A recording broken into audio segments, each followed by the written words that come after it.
আসসালামু আলাইকুম ভিউয়ার্স। আরও একটি নতুন ভিডিও নিয়ে প্রতিদিনের মতো আপনাদের মাঝে হাজির হয়েছি। আমি মোহাম্মদ শামীম খান। তো আজকের ভিডিওতে আপনাদেরকে দেখাবো কিভাবে একটি ইলেকট্রিক স্কুটারের যেই পিকআপটা চেঞ্জ করবেন। তো অনেক ক্ষেত্রে দেখা যাচ্ছে পিকআপ যদি কাস্টমারের গাড়ি নিয়ে আসে, তো অনেকে আছে যে তারের ক্যাপসগুলা মূল যেই কন্ট্রোলার আছে সেখানে সেট আপ করা থাকে।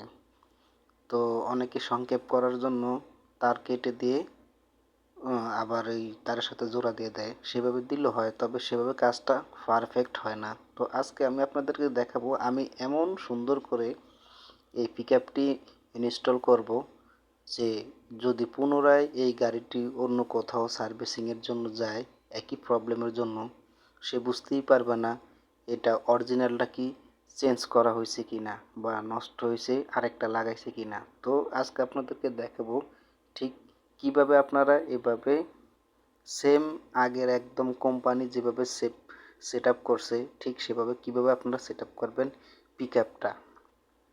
তো আজকে আপনাদের দেখাবো। তো মূল এই পিকআপটার যেই তারটা হচ্ছে একদম লং, অনেক বড়, যাহা আপনি চাইলে একদম কন্ট্রোলারের সাথে সেট আপ করতে পারেন।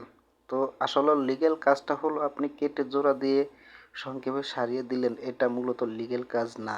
লিগ্যাল কাজটা হচ্ছে আপনি ইয়ারটা প্রথমে হ্যান্ডেলের সাথে সেট আপ করবেন, সেট আপ করে মূল যেই তারগুলো আছে সেগুলো ভিতরে নিয়ে আসবেন, নিয়ে এসে আপনারা এখানে যে মূল কন্ট্রোলার সাথে যে ক্যাপসটা আছে ক্যাপসটা এখানে সেট আপ করে দিবেন। তো তো এই এক্সট্রা পিকআপের সাথে ক্যাপসগুলো আসে। এখন আমি যেটা করতেছি মূলত হচ্ছে আমি তার ভিতরে গাড়ির কন্ট্রোলের ভিতরে প্রবেশ না করে ক্যাপস আটকে ফেলাইছি। তো এই ক্যাপসটা একবার আটকে ফেলাইলে আর খোলা তেমন একটা সম্ভব না, সেজন্য কাইটা জোড়া দিলাম। তো আপনারা কাইটা জোড়া দেবেন না, এখানে ক্যাপস আছে, দেখেন আমি কীভাবে তারটা লাগাইতেছি। তো মূলত আমার ক্যাপস লাগানো শেষ। তো আমার একটা তার দুইটা তার ভুল হয়েছে বলতে আমি আগে ক্যাপস লাগাই লাইছি তার তার না লাগায়া, যার কারণে আমি কাইটটা জোড়া দিছি। তো আপনারা কাইটটা জোড়া দিবেন না। তো এভাবে আপনি চাইলে ইলেকট্রিক স্কুটারের যেই পিকআপ আছে পিকআপটা চাইলে লাগাতে পারেন। তো এভাবে আপনি যখন লাগিয়ে দিবেন বাহির থেকে বোঝা যাওয়ার কোনো অপশন নাই যে আপনি কিভাবে এই পুরনো মালটা নতুন মালটা সেট আপ করছেন, ধরার কোনো ক্যাপাসিটি নেই। তো আপনারা যারা টেকনিশিয়াল কাজ শেখার ইচ্ছুক, ঠিক আমি যেভাবে করি এভাবে কাজগুলো করতে থাকবেন। এভাবে কাজগুলো করলে আপনারা একসময় সাফল্য হবেন। তো ভিউয়ার্স, যারা আপনাদের আমার চ্যানেলে নতুন, যদি আমার ভিডিও ভালো লাগে অবশ্যই চ্যানেলটি সাবস্ক্রাইব করে দিবেন এবং অন্যকে দেখার জন্য শেয়ার দিয়ে দিবেন এবং আপনাদের মতামত কমেন্টে জানিয়ে দিবেন।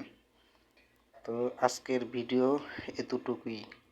আপনাদের জন্য আরও নতুন নতুন ভিডিও থাকছে আমার এই চ্যানেল থেকে। তো এইভাবেই সম্পূর্ণ কাজগুলো করবেন। অলরেডি আমার কাজ শেষ, দেখেন আমি গাড়িটি পুরো আপনাদেরকে দেখাচ্ছি। আল্লাহ হাফেজ।